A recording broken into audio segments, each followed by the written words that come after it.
Hey, good morning, good afternoon, good evening. Scott Luton, Greg White with you here on Supply Chain Now. Welcome to today's live stream. Gregory, how we doing? Doing quite well. Scott, how are you doing? Doing wonderful. Enjoyed a good meal last night. Almost as good Yes. With a new as, member of the team, so right? hey, I life think is he's going to good. make it, don't you, Scott? I mean, let's just say it on the air.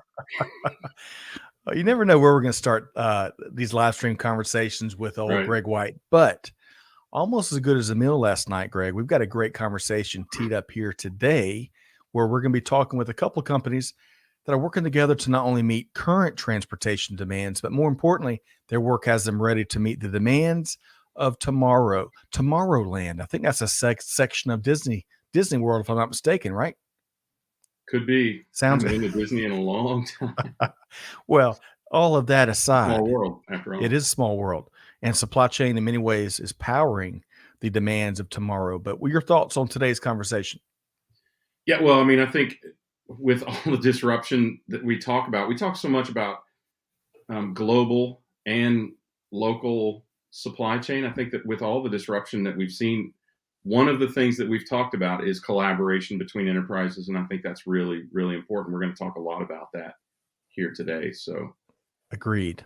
Agreed. Folks, we're going to dive into a couple of intriguing stories, a case study. It's going to offer all sorts of best practices and real innovative ideas of how you can be prepared to meet the demands of tomorrow. You never know what's right around the corner for sure.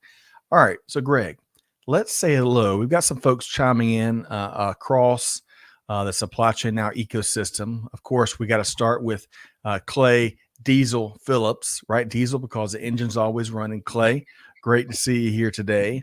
Bello via LinkedIn. Hey, y'all let us know where you're tuned in from. We'd love to make those connections, but great to have you here. Chastity from Floyd, Virginia, Greg, via LinkedIn. Ever been to Floyd, Virginia? I haven't, I don't think, I don't know where it is. Well, So, I'm hey, not sure.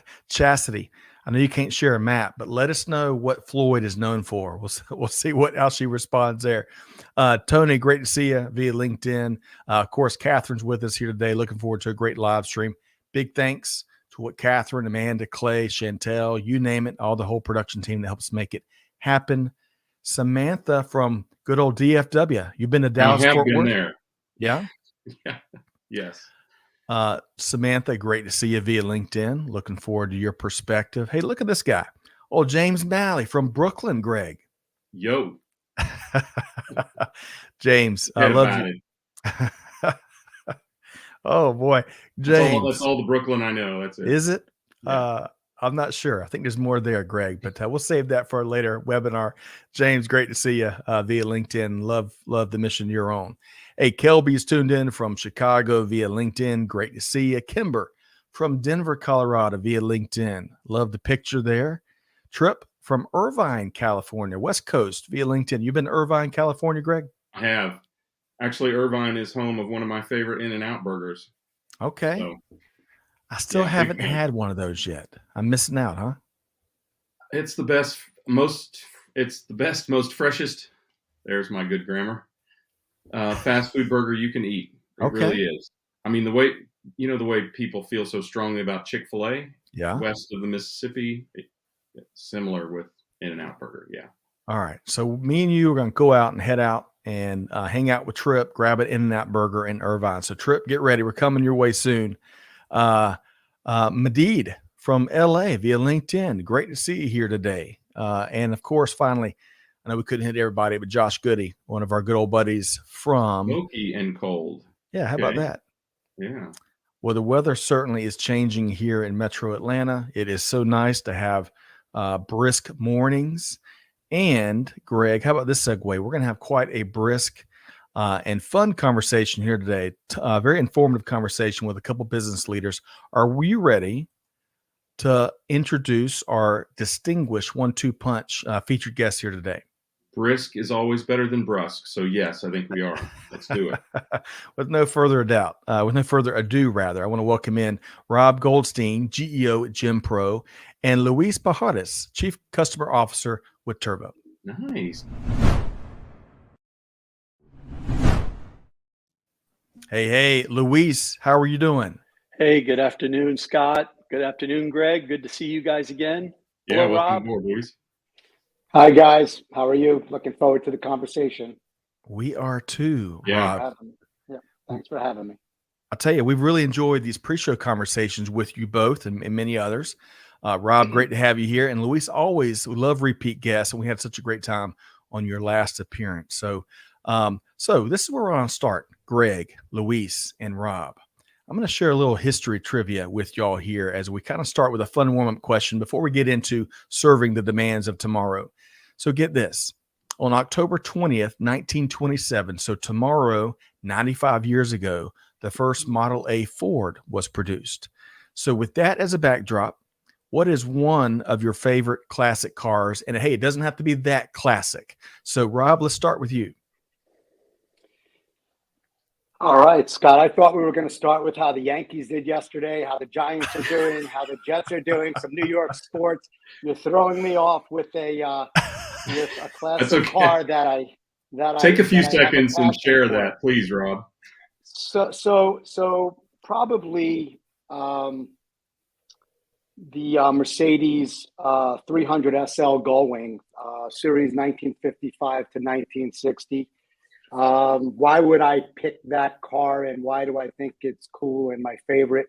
I think just the look, the design, the reliability of Mercedes product back in the 1950s, the engineering ahead of its time, the Gullwing, which Tesla emulates today on the way things are open. So probably the Mercedes Gullwing. Plus, if I ever had the opportunity, I think I'd look really cool in it.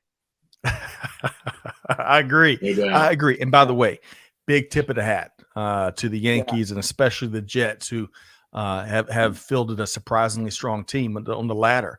So we'll keep our finger on the pulse and have you back for our sports themed show here in a few weeks. How about that, Rob? That's fine. As As long as it doesn't involve highlights of my fantasy football team this year. So, Luis, that's gonna be tough to top. So, when you think of classic cars, what's one of your favorites? Yeah, the Gullwing's iconic. That's a gorgeous car. I actually remember where I was and how old I was when I fell in love with my first car. I was on my bicycle. I was on a Schwinn Stingray. Oh yeah. Also heading out classic. to the park to play some baseball. I was about 14 years old, and behind this fence was this really beat up Porsche 914. I don't know if you're familiar with that model. Oh yeah. But it was just sitting on the other side of the fence. It was 4 flat tires. I remember, and it just drew me in, and I fell in love with that car. And little short story, over time, I ended up finding a car like that one, and got to buy it and drive it. And my kids learned to drive stick shift on that car. Wow. I love that. Do you still have it, Luis? Regretfully, I'm no. sorry. Regretfully, no. That car has gone up in value. Oh my goodness, I wish I did. Well, Those are great rides.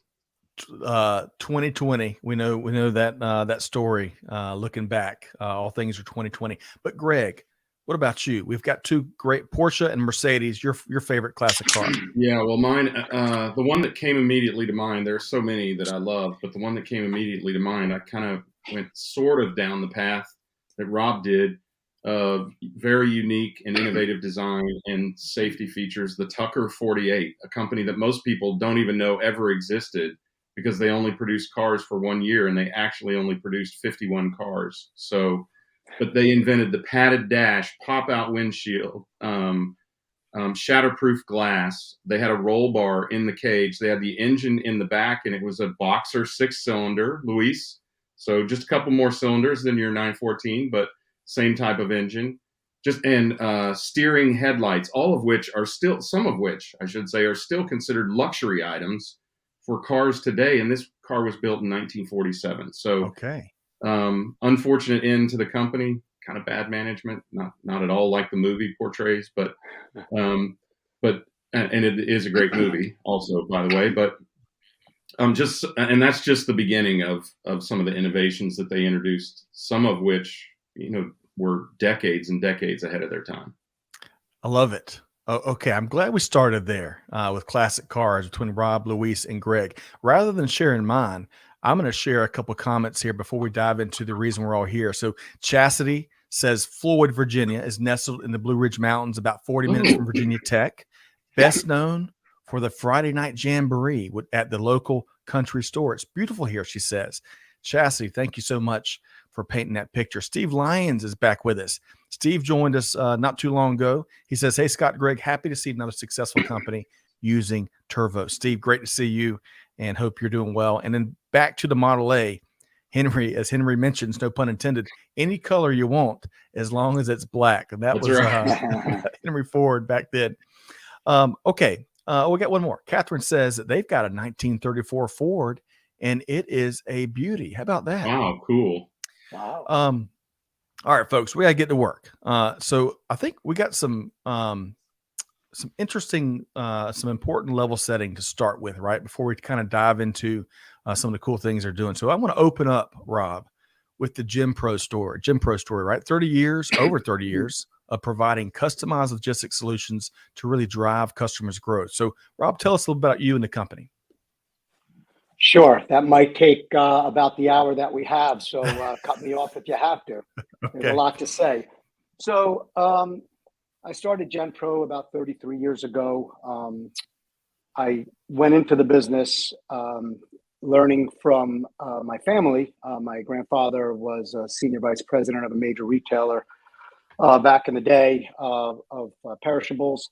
And my dad went into brokering at some point when I was 17 years old. And my first experience was I was working at a gas station. My mom came to pick me up and said, you need to come to your dad's office. He had a heart attack. So I stopped my job at the gas station, left the car, that Luis's Porsche with a nozzle in it, and just ran with my mom to my dad's office. It was a one-person office. He had just started about 6 months in business, going into truck brokering at the time. And I got experience that summer before I left college. So through college, I followed the model. My dad got better. He was fine. Had some other issues with his heart later on. But anyway, I learned the model and the opportunity at that time from my dad, who then went off to go asset-based and owning a trucking company. So when I came out of college, I started Genpro. After looking at the non-asset model, the service that needed to be provided, some of the antiquated practices, some of the opportunity, and we really started the commodity we focused on was perishables, produce. So we ship produce primarily out of the growing regions of California and Washington and Arizona and Texas and Florida, mostly to the mid-Atlantic, with relationships that I fostered from my grandfather growing up in the produce business. So I put the two together. I put the business model together for an opportunity that I thought there was, whether at the time graduating college, financial markets or insurance services. I wanted to be a little more entrepreneurial and thought that what the non-asset model promoted, there's many facets of business which I like to engage in, from marketing to finance and technology, to the operational and the sales components, that I was able to put a service to that and a product together to go forward and to keep scale in mind and where we are today. And I've evolved over that time. Today, we service retailers, wholesalers, food service, manufacturers, shippers. About 55% of what we do today is produce. The other is diversified commodities, mostly in food products. And we're doing it at a national level, from your on-demand spot pricing to your contracts to your managed service solutions that are out there. Of course, leveraging technology and processes that are put in place and keeping service in mind as what we're built on from the first load we've done. Oh man, what an incredible story. And I love the genesis of it on the front end, how you and your family persevered. And that really gave the genesis and the roots of just how successful the company is today, and so many different new aspects of what y'all do. So thank you for sharing. It's a really important level setting. Luis, I want to also level set on the Turvo side. Of course, folks may remember some of our previous conversations this year, but in a nutshell, tell us what Turvo does. Yeah, so we're the first collaboration and visibility platform built specifically for the supply chain.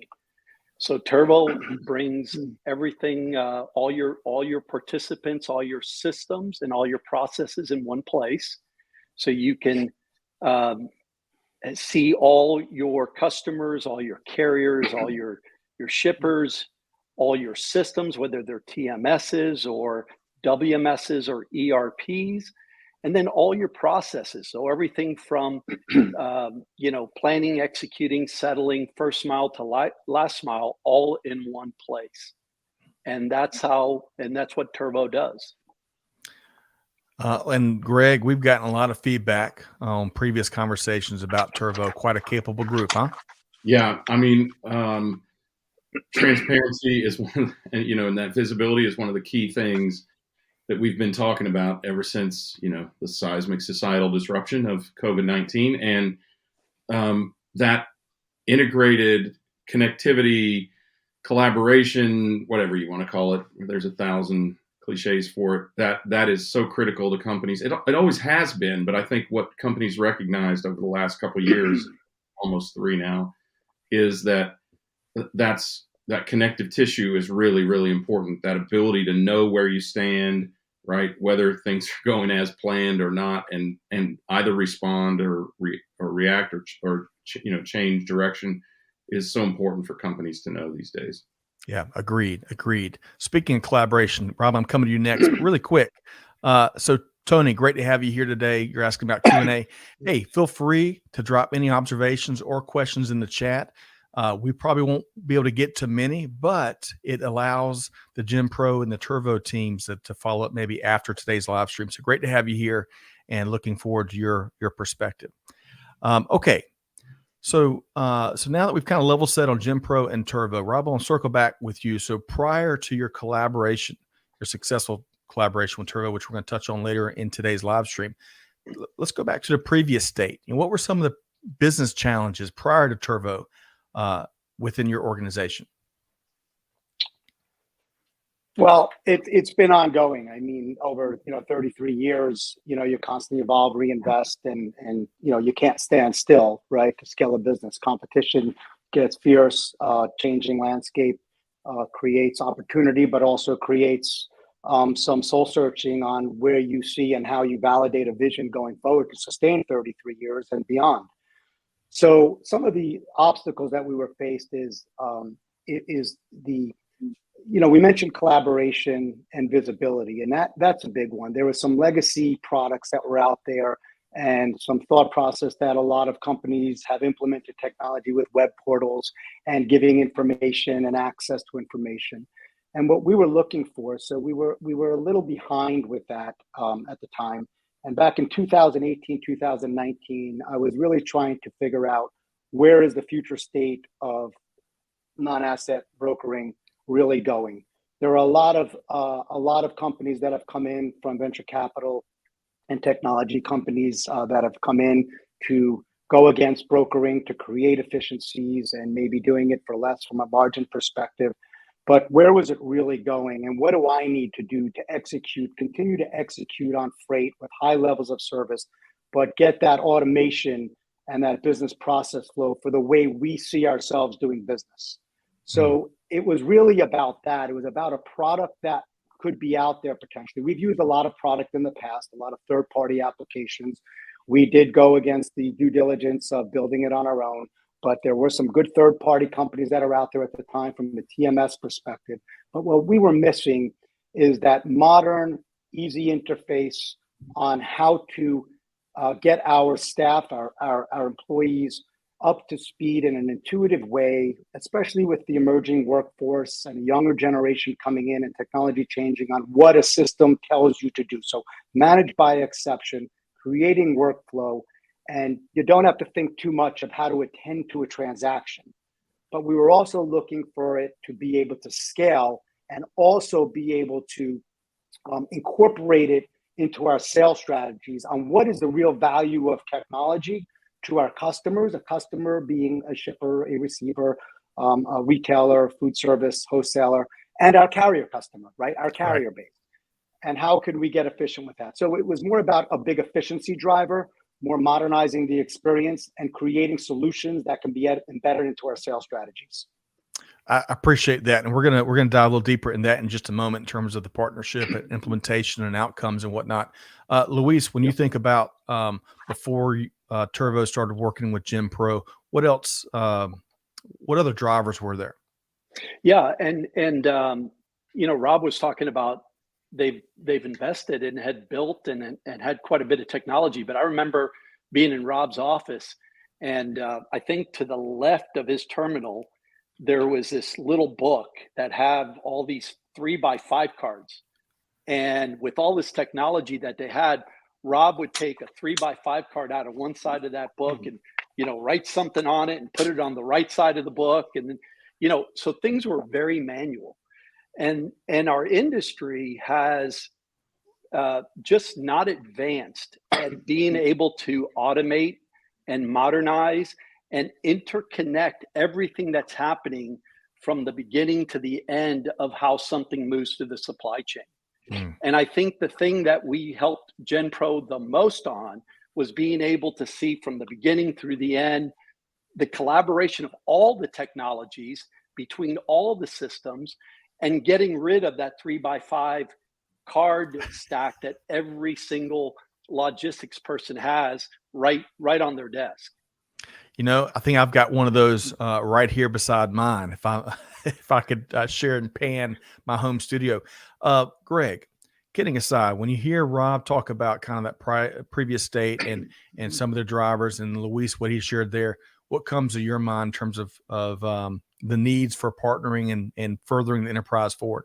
Well, I think the ubiquitousness of the problem, right? I mean, like Luis said, virtually everybody in the transportation industry has a spreadsheet or a card catalog or whatever, a notebook, whatever they're using to manage that, right? And I think what's key to the recognition that Rob and his team had, versus companies that still persist with these manual or spreadsheet systems. I hate to even call that technology, but what is key is that recognition that, hey, there's something that we need to do here that could really streamline this for us, create the efficiencies that Rob has seen and that sort of thing. And if you have a system, right? If you have a system and it's on paper or in a notebook or card catalogs or even written on a whiteboard, or if it's Post-it notes or if it's a spreadsheet, chances are good there is some opportunity for automation out there. And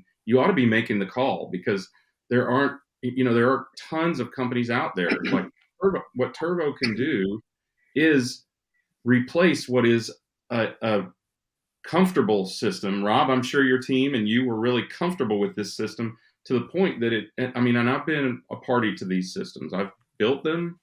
The old systems, even on paper, because I'm old. But you get really comfortable in these systems because you've got it in your head. And what you need to recognize is that anything that's in your head, you can impart that knowledge to a technology, and then the technology can actually conduct the process more effectively without emotion, without ever forgetting, right? And with consistency in terms of timeline, right? Because Rob's CEO, he's got other stuff to do as well. Everybody does in their job. So that's right. If it's the job, if it's a full-time job to do that, it's a great candidate for technology. Agreed. Yeah, and Greg, I just have one thing to add to that, Scott. Sorry. So Greg, that was it. So the blue card, I mean, you're making us very antiquated, Luis. We've experienced 6 TMSs, including Turvo, over the 33 years. The blue card was how I started. It was a manual process, and I dabble with some loads off the side of my desk, because when I do that, it lets me be a user and I could test our systems and our workflow. So I dabble with that. But the blue card is a source of information to then start the process into TMS. But I will say this, that we started in 2018, 2019, looking to get efficient on how we can implement better technology, more scalable technology.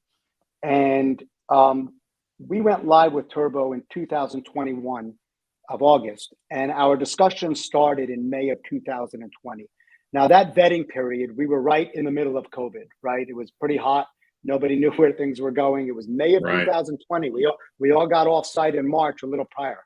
So good thing, bad thing. Bad thing, it was COVID. Good thing is I had time because I was home and I worked at night and had more time to do things. So I vetted out and tested Turvo extensively as a user, super user capabilities to be able to see where we were and what we were looking for, that it is a solution that we could go with to replace systems for the gain on what their vision was. And it is the only system that I have seen that I can move and navigate as quickly as I can and respond to customer service without relying on systems, whether spreadsheets or a card outside of a system, and with one way to do the process, not more ways to go get data or information in a quick, intuitive way. So the customer service experience and translating that to the user being able to do that has been far better than any TMS I've used or have researched over my career. All right. So you're moving right into you're reading my mind, Rob. You're reading my mind. We're going to move into how y'all started, what you're addressing there. Luis, I'm going to get your complimentary thoughts there as well. But right before you do, I want to welcome in. Hey, I want to say hello to a few folks. Daniel, great to see you via Poland, via LinkedIn. Thanks for joining us. Ratis from Latvia via LinkedIn. Great to see you. Wow. Kevin L. Jackson. Hey, thanks for joining us. The Kevin L. Jackson. He's checking our cybersecurity while he watches, I'm sure. Wow, that's right. While he watches. And then, of course, Dr. Rhonda, great to have you here today from Arizona. Okay, so Rob started to kind of paint the picture, Luis, about a couple things there. Clearly, he kicked the tires on a variety of different partners. He really was used. I think that's an important story, right? Used so many systems, because I think that's a really common story out there. Is there are so many TMSs or visibility type solutions out there, but rare what Rob discussed there, right? That you can do so much with it. So, sorry, Scott. No, that just really struck me. It's an excellent point. And please stop me anytime you will make excellent points. It keeps me from making irrelevant points, Greg. So keep it up. Luis, so speak to the beginnings of what has clearly blossomed into a great partnership. Before we get into implementation and outcomes, speak to that beginning, Luis. Yeah, so I remember, Rob, you say we started in May. I think I got to meet you in about the June timeframe, and we went through the contracting process. And one of the things that always set the Genpro team apart was how clear of a vision of how they wanted to marry their customer service with the way technology supported their customer service, customer experience. And when he says he kicked the systems, boy, I'll tell you, he kicked the system a lot. We worked very closely together, and I'll say this with a lot of appreciation. A lot of what we built into Turvo has come from direct feedback that's come from Genpro. They had a very clear vision of, here's the manual process by which things have been moving in the supply chain. These are the steps that can come out, bring about better efficiency, bring about a better customer experience. And we got to have these things in the product. And I credit Rob, and I got to call out Todd Jackson and Anna and Ari, people on Rob's team that were so deep into the product. They were very visionary as to where they wanted to go.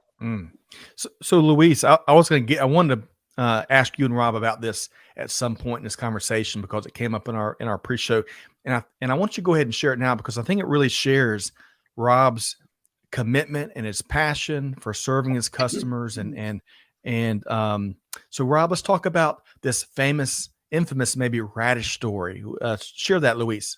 Well, I got to tell a story. So yeah, this is that we had gone live, and Rob, I think it was the first time we had dinner together, and it was getting kind of late. I think I was drinking vodka martinis. I think you were drinking tequila, but I'm not quite sure. Anyways, that would be bourbon. Bourbon.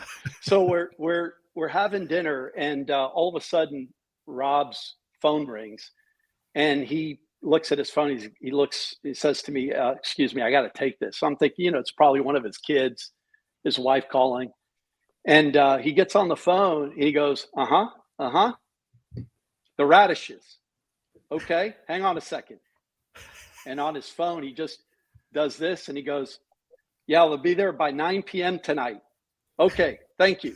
Hangs up. And there are two things that I took away. Here's the CEO of a company. It was probably 8 o'clock at night, taking a call from a customer about a shipment of radishes that hadn't shown up. And I thought, wow, this is a successful company where the CEO will take a call from a customer, right? The second thing that struck me was, here is Rob using Turvo on his mobile phone, and without having to do anything but, in 15 seconds, be able to see that particular shipment without needing an order number, a shipment number, anything, just knowing who it was, and it was radishes. And then when he hung up, he had this Christmas morning smile, and he shows me his phone. He goes, "I run my entire supply chain on this." And I was like, wow, this is awesome. This is radishes in real time. I love that story. I so much love that story. So thank you for sharing. And Rob, I tell you, your passion from the first time we spent some time together on one of the pre-shows is so evident. So backing up, I'm always getting ahead of myself. So Luis is really speaking to one of the outcomes, which we're going to get to more in just a second. But when it comes to implementation and the ease of flipping the switch, Rob, speak to that if you would. Sure.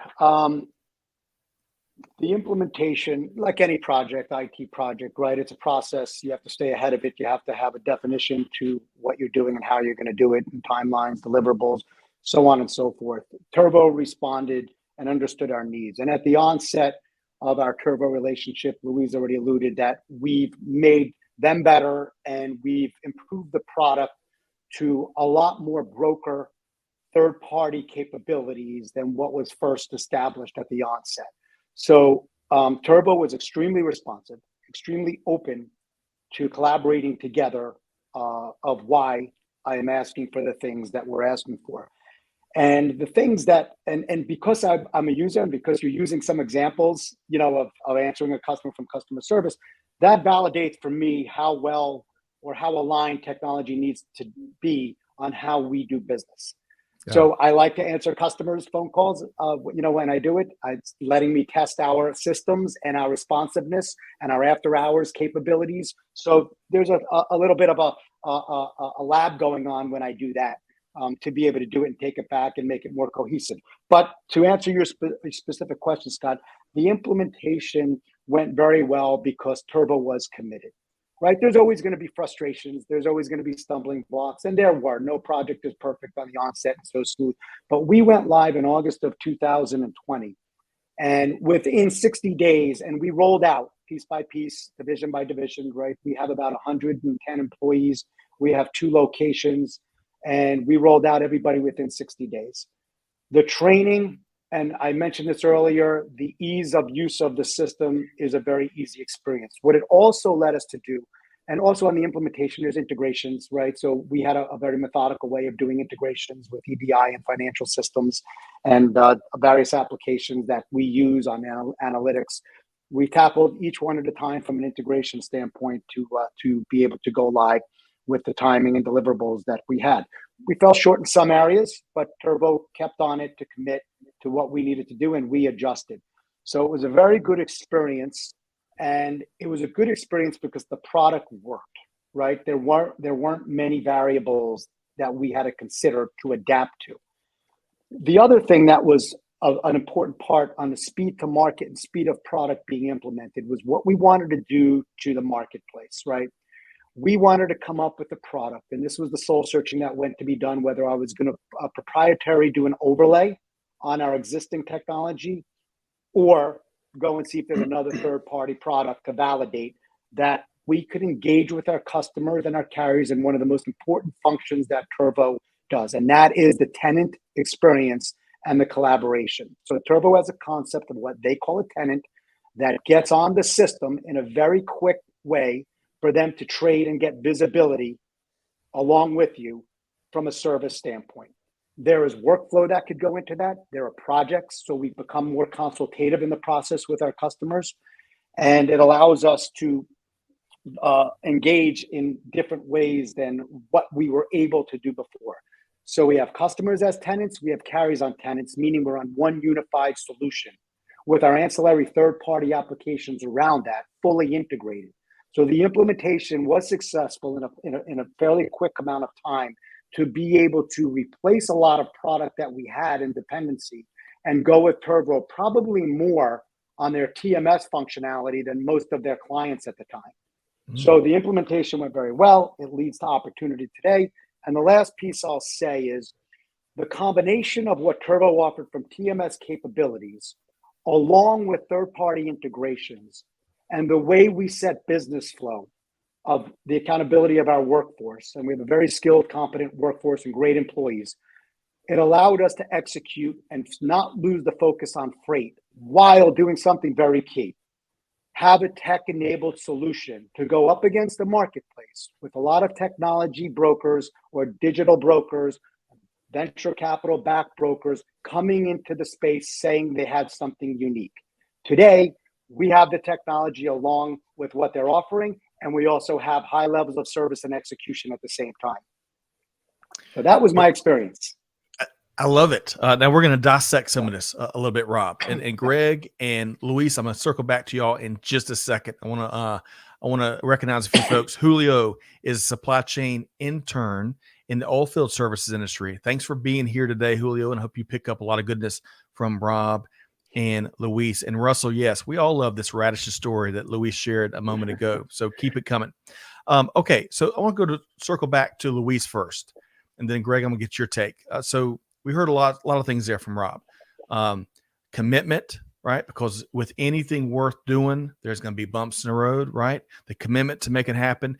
Really ease of implementation. I heard 60 days or less in terms of getting folks using. We've heard some training support in previous conversations.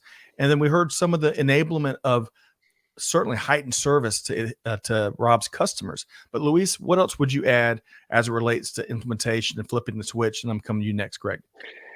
Yeah, I think and again, I'm going to sound like I'm being a little patronizing here, but I'm not. I think if you're listening to this, there was a commitment by Rob that he was going to transform his company, because change management in our industry is the death knell of every good project. And I think the implementation again went really well, because there was a little bit of the Hernan Cortez philosophy of we're going to burn the boats, we're going to transform, we are moving. And again, I mentioned his leadership team, they were fully committed. So I think you have to really include that as part of the discussion, because all good plans go out the window if change management's gonna kill it. Yeah, well said. I think, and again, I'm going to double click on another area is the Genpro team knew exactly what they wanted to transform. And they knew that transformation, again, had to align with their customer experience, philosophy.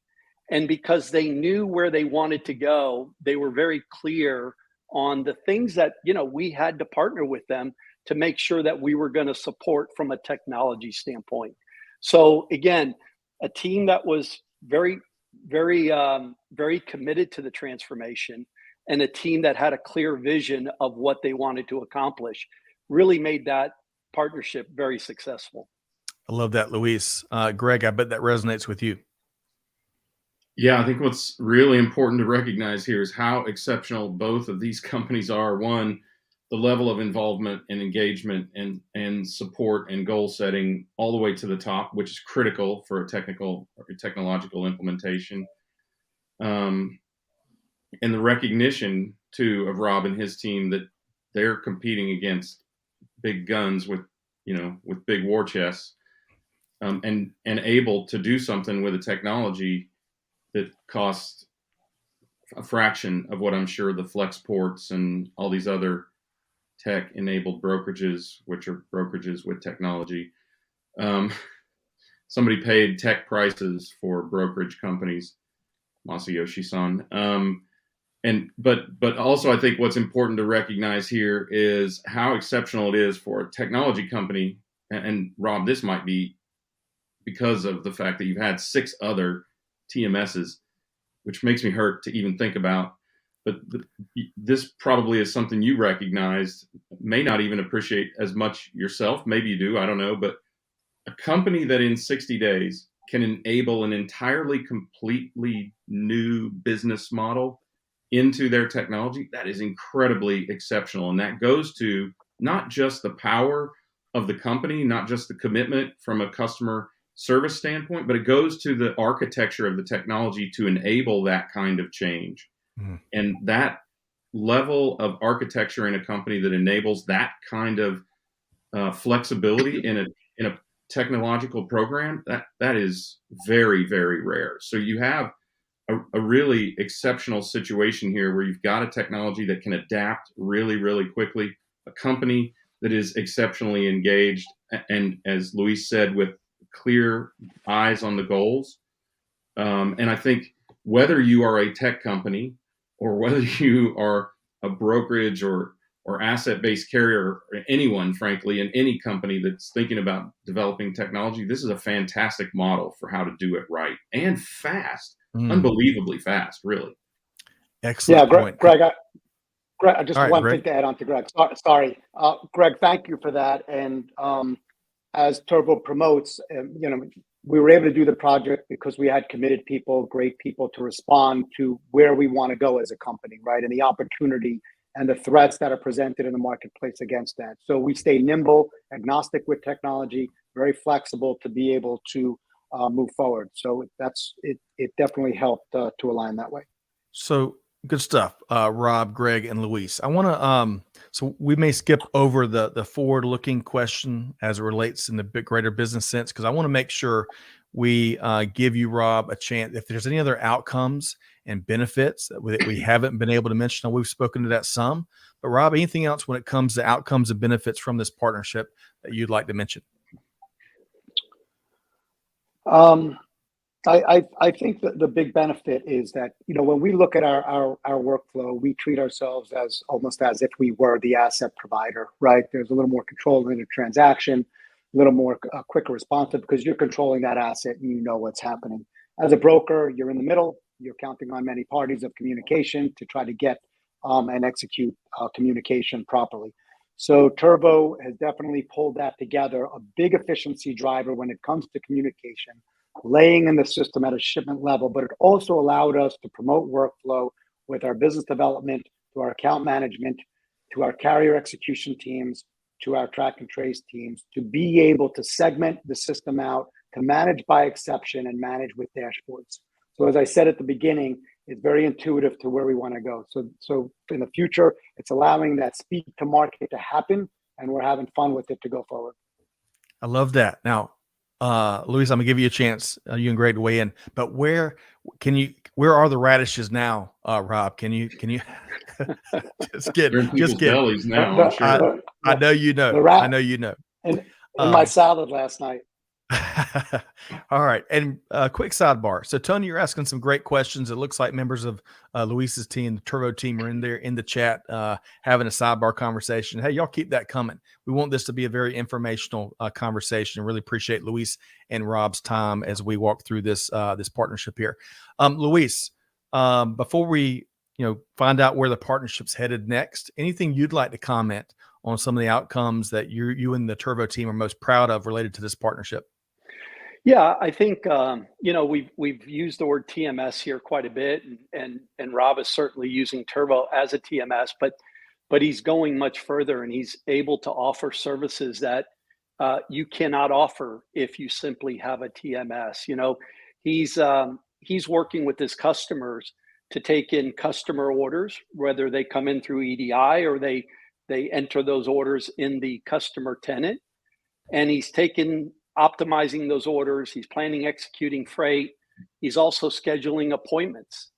So he's really offering the entirety of the services that differentiates Genpro from any other logistics service provider who has a TMS and is only planning, executing, and settling freight.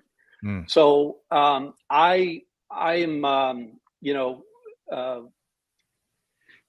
ecstatic that we've partnered with Genpro and we're part of their fabulous growth. I mean, the Genpro company has been growing, flourishing, and his business, Rob's business, is seeing the benefit, and we're very excited to be part of that.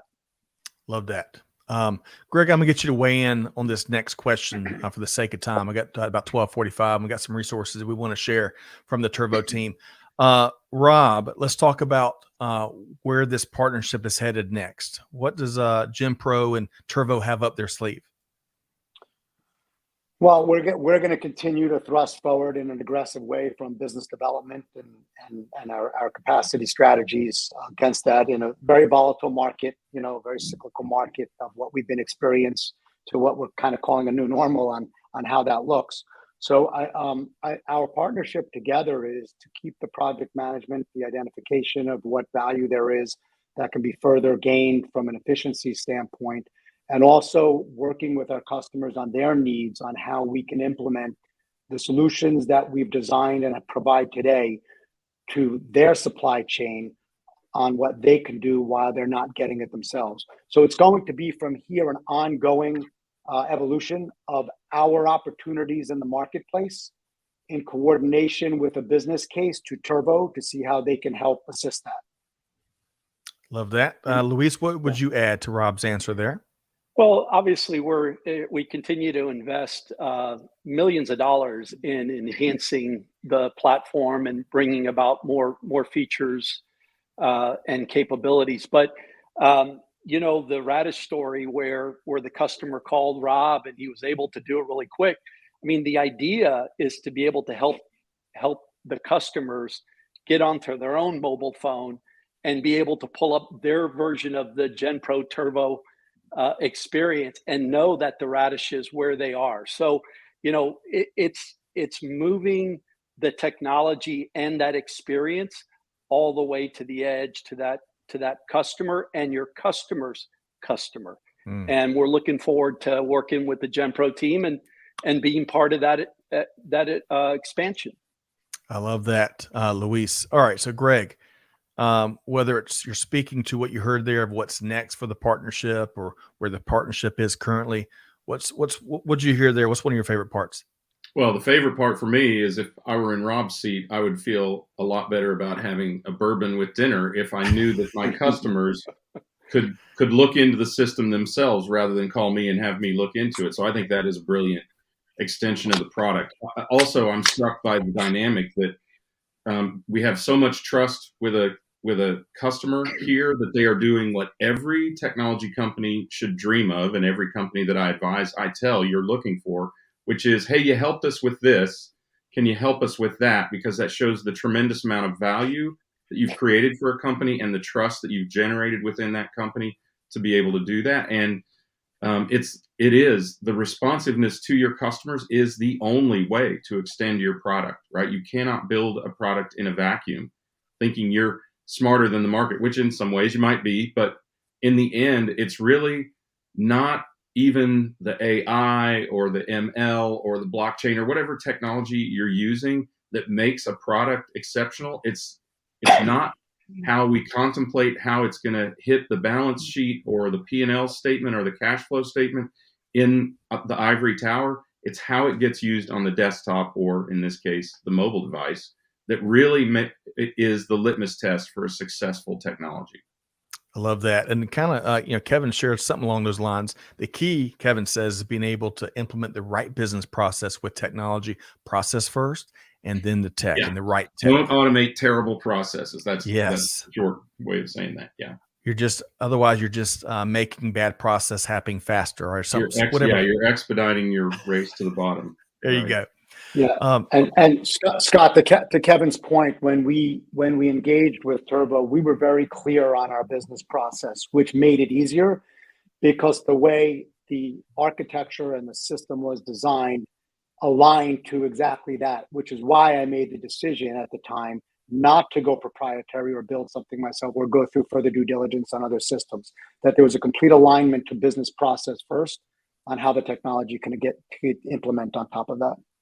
I love that. And also, we couldn't dive in with maybe both feet other than the Radish story, but Rob, you and your company are doing big things especially in the produce industry, and there's so much more to that story. So we'll have to have you back soon and dive in deeper there. All right. So before we move into some of the resources, Luis, that you and the Turvo team brought, I've got one forward-looking question for Rob. So Rob, as we determined pre-show, the Yankees are playing the Astros. And you don't have to answer this question, but if you had to make a bold prediction, what's your call for the ALCS? Who's going to win? That's not. Come on, I'm biased on that one. What do you think the answer is going to be? Okay, let's make it easier, Rob. York. How many home runs does Aaron Judge have? Right, there you go. The ALCS. I got about 27.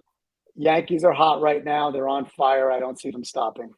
They are a great team, and they beat a great Guardians team. So, Rob, good luck to you and Yankee Nation for sure. Okay, so let's do this. I want to share a couple of different resources, namely this great case study that I think goes deeper into the story here today, and it talks about Genpro goes all in with Turvo's cloud TMS. So, Luis, when you think of this white paper that's going to offer a lot more details into the conversation, we had about an hour. We had limiting time here today, but why should folks check out this white paper? Well, they can see the blueprint for how a company transforms in a successful way. You can find the white paper on the Turvo website, www.turvo.com/Genpro. And you'll find the white paper there. And again, it's a blueprint and, sort of a list of objectives that if you've got clarity on the objectives that you want to hit, you're going to increase your probability of being successful in transforming. Yep. And we're going to make it even easier, Luis. We've got that in the comments. I think we've got it on the show notes. Y'all can check out. You're one click away from diving in deeper to what's a really neat partnership between Rob and the Genpro team and Luis and Turvo. So it sounds like a lot more great things to come. And Rob, I also want to invite Rob and Luis want to invite folks to check out the Turvo and the Genpro company pages on LinkedIn. That's a great source of information and content. And then finally, one last question for you both before we wrap up here. And we may just have time to get Greg's key final takeaway. But before we get there, Rob, really, I love your story. And I wish we had more time to dive in, especially on the genesis. I can only imagine the chapters of the book you'll write soon about, that phone call you got. But how can folks, in the meantime, how can they connect with your team, Rob, and learn more about Genpro? Well, obviously our website, genproinc.com, LinkedIn, my email, if you guys want to post it, that's fine, robg@genproinc.com. So our website, there's an info at genproinc.com as well. But LinkedIn might be the best way also. Awesome. Really appreciate your time here today. Don't go anywhere just yet. Or as we want technology to create that efficiency. I still like to talk to people. So calling me directly and our number is on our website. That's fine too. Love it. And I promise you, it's going to be a lively and informative conversation with Rob. We really enjoyed his time here with us. All right. So Luis, man, what again, as I shared with y'all pre-show, I love the synergy and kind of the been there and done that partnership and the real relationship between you and Rob and your respective organizations. How can folks connect with you and the Turvo team? Sure. So again, come visit us at www.turvo.com. You can find me on LinkedIn. You can also check us out at TIA Technovation next week, October 26th through the 28th in Phoenix, and at Freightways F3, November 1st and 2nd in Chattanooga. The Turvo team will be there, and we'd love to meet you acquaintances. Wonderful. Man, press the flesh, have real conversations with Luis and the team. It was a great events there.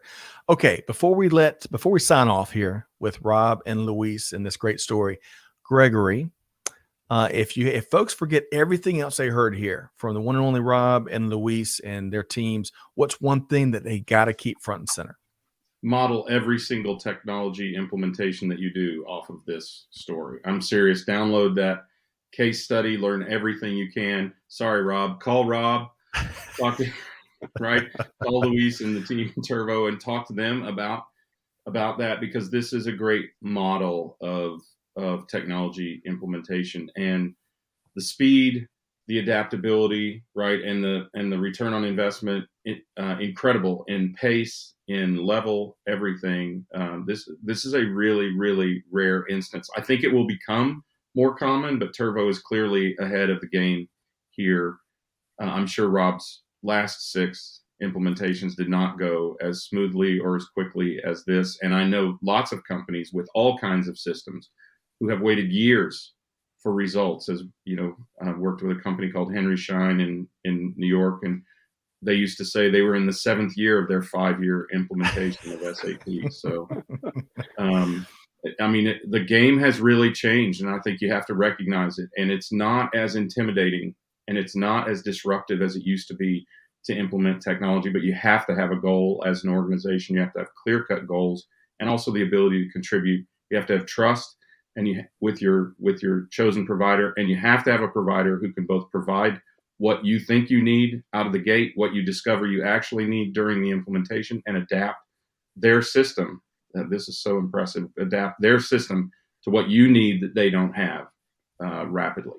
Well said. Well said. Be like Rob for sure. And on that note, big thanks to Rob Goldstein, CEO at Genpro, for joining us here today. Rob, thank you very much. Yeah. Yeah. Thank you. Thank you, guys. You Appreciate bet. the opportunity. And Luis Bajardas, Chief Customer Officer with Turvo, thank you very much.